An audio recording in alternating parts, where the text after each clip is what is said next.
नमस्कार, praise the Lord, जय मसीह। आप सबका स्वागत है होप जर्नी बाइबल सीरीज़ में, जहां हम साथ मिलकर परमेश्वर के वचन को जानेंगे और उसे अपने जीवन में जीना सीखेंगे।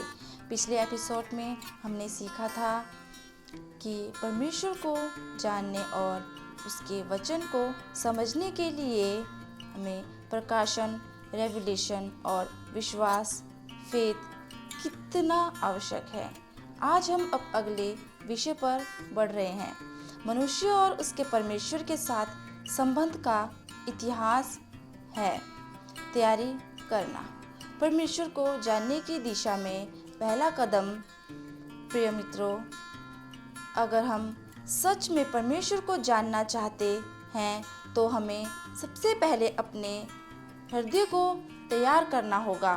तैयारी का अर्थ है अपने मन को शांत करना, अपने विचारों को विनम्र करना और यह स्वीकार करना कि हम बिना उसकी सहायता के कुछ नहीं जान सकते।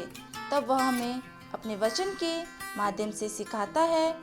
यही सच्ची तैयारी है कि हम उसके प्रकाशन को विश्वास से स्वीकार करें। परमेश्वर और मनुष्य के बीच के संबंध का इतिहास बाइबल केवल घटना की पुस्तक नहीं है, यह एक जीवन की गवाही है।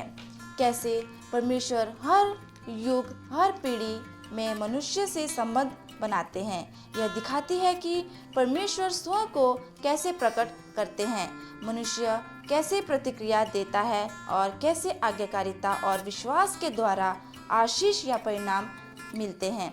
यह संबंध प्रकाशन, रेवलेशन से शुरुआत होता है।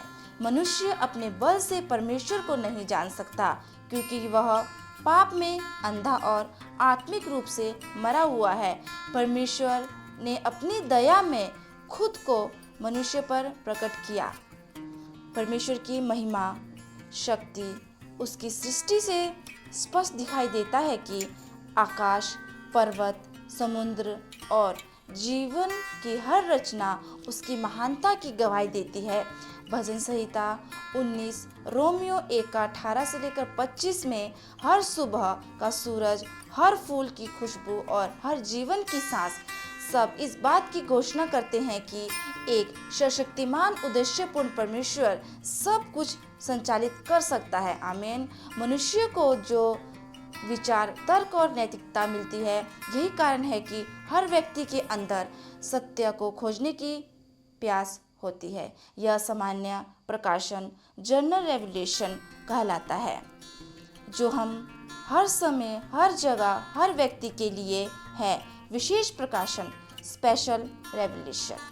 परमेश्वर ने केवल प्रकृति में ही नहीं बल्कि इतिहास में भी अपने आप को विशेष रूप से प्रकट किया है।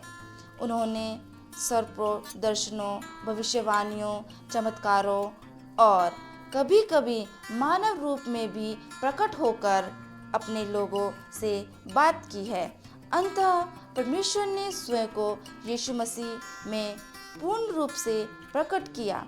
यीशु पृथ्वी पर आए, उन्होंने परमेश्वर के स्वभाव को दिखाया और हमारे पापों की सजा चुकाई और पुनरुत्थान के द्वारा हमें नया जीवन दिया। आज हम परमेश्वर का सबसे महत्वपूर्ण और स्थायी प्रकाशन है। प्रिय मित्रों, बाइबल हमें केवल ज्ञान ही नहीं देती बल्कि हमें परमेश्वर के साथ संबंध में आने का निमंत्रण देती है। यह हमें बुलाती है कि हम उसकी आवाज़ सुने, उसके वचन पर विश्वास करें, उसकी आज्ञाओं में चले। यही हमारी तैयारी का फल है। बाइबल केवल एक पुस्तक ही नहीं परंतु यह परमेश्वर की आवाज़ है जो हम भी जीवित है। जब हम इसे पढ़ते हैं तो परमेश्वर हमें व्यक्तिगत रूप से बात करते हैं। इसलिए हमें अपने हृदय को तैयार करना है ताकि हम इस विषय प्रकाशन को विश्वास और आज्ञाकारिता के साथ ग्रहण कर सकते हैं। जब हम बाइबल को केवल पढ़ते ही नहीं परंतु जीते भी है। प्रिय मित्रों, आज बाइबल परमेश्वर और मनुष्य के बीच के एक जीवित संबंध की कहानी है।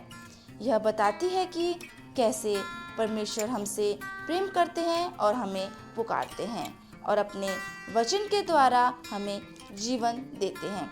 आइए हम अपने हृदय को तैयार करें ताकि हम परमेश्वर के इस प्रकाशन को गहराई से जानें और उसके वचन में विश्वास के साथ बढ़े। धन्यवाद कि आप हमारे साथ जुड़े। Thank you.